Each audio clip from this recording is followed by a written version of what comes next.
पश्चिम बंगाल की राजनीति में इन दिनों सब कुछ ठीक नहीं चल रहा।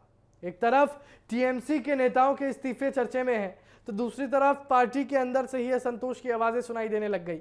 इस बार चर्चा के केंद्र में ममता बनर्जी के बावजूद यहां पर टीएमसी के युवा नेता और सांसद सयोनी घोष, जिनके बयान ने पार्टी के भीतर नई बहस छेड़ दी है। दरअसल सयोनी घोष ने हाल ही में एक ऐसा बयान दिया जिसे टीएमसी के अंदर बढ़ते असंतोष से जोड़कर देखा जा रहा है। उन्होंने कहा कि पार्टी के कुछ नेता जनता से दूर हो गए हैं और जमीनी कार्यकर्ताओं की बातों को गंभीरता से नहीं सुना जा रहा है।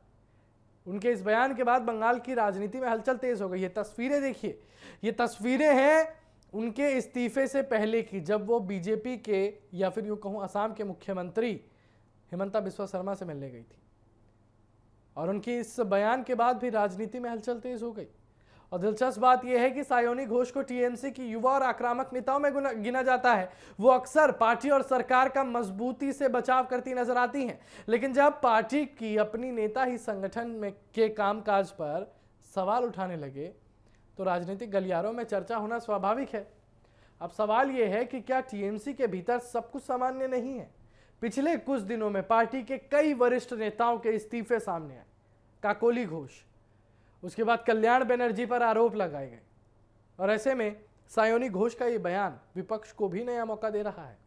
बीजेपी और अन्य विपक्षी दल दावा कर रहे हैं कि टीएमसी के अंदर असंतोष लगातार बढ़ रहा है और पार्टी नेतृत्व को इस पर ध्यान देना चाहिए। हालांकि ममता बनर्जी सोनिया गांधी से मिलती हुई नजर आती हैं, अभिषेक बनर्जी राहुल गांधी से मिलते हुए नजर आते हैं, और सूत्रों की माने तो ये कहा जा रहा है कि जल्द ही ममता बनर्जी और अभिषेक बनर्जी कांग्रेस ज्वाइन कर सकते हैं।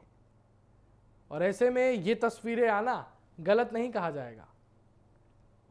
टीएमसी की ओर से भी कहा जा रहा है कि पार्टी एक मजबूत संगठन है और समय समय पर नेताओं द्वारा दिए गए सुझावों को सकारात्मक रूप से लिया जाता है।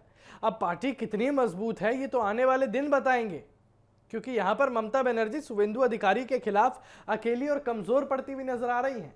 यहां पर सीधे तरीके से कहा जा सकता है कि अगर ममता बनर्जी राहुल गांधी के साथ मिल जाती हैं, सोनिया गांधी से मिल जाती हैं, यानी कांग्रेस से मिल जाती हैं, यानी ममता बनर्जी उसी पार्टी में वापस शामिल हो जाती हैं जिसमें वो पार्टी पहले छोड़कर आई थी। वो कांग्रेस छोड़कर तृणमूल कांग्रेस उन्होंने बनाई थी, और अगर वापस वो कांग्रेस में चली जाती हैं तो ये साफ तरीके से जाहिर हो जाएगा कि पश्चिम बंगाल में ममता बनर्जी का जो कहर है वो कम हो गया है।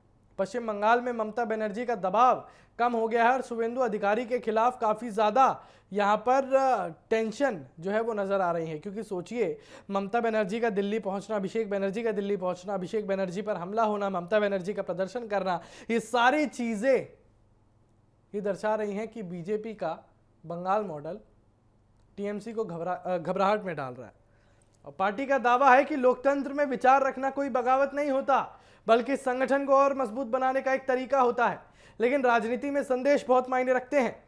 सयोनी घोष का बयान ऐसे समय में आया है जब ममता बनर्जी और अभिषेक बनर्जी दोनों ही पार्टी को नए सिरे से मजबूत करने की कोशिश कर रहे थे। ऐसे में ये देखना दिलचस्प होगा कि पार्टी इस मुद्दे को कैसे संभालती है और क्या आने वाले दिनों में संगठन के भीतर कोई बड़ा बदलाव देखने को मिलता है। फिलहाल इतना तय है कि बंगाल की राजनीति में हलचल जारी है और ये दावे भी किए जा रहे हैं कि शायद से सयोनी घोष बीजेपी भी ज्वाइन कर ले। लेकिन फिलहाल सबकी नजरें यहां पर ममता बनर्जी और अभिषेक बनर्जी पर ही टिकी हुई हैं।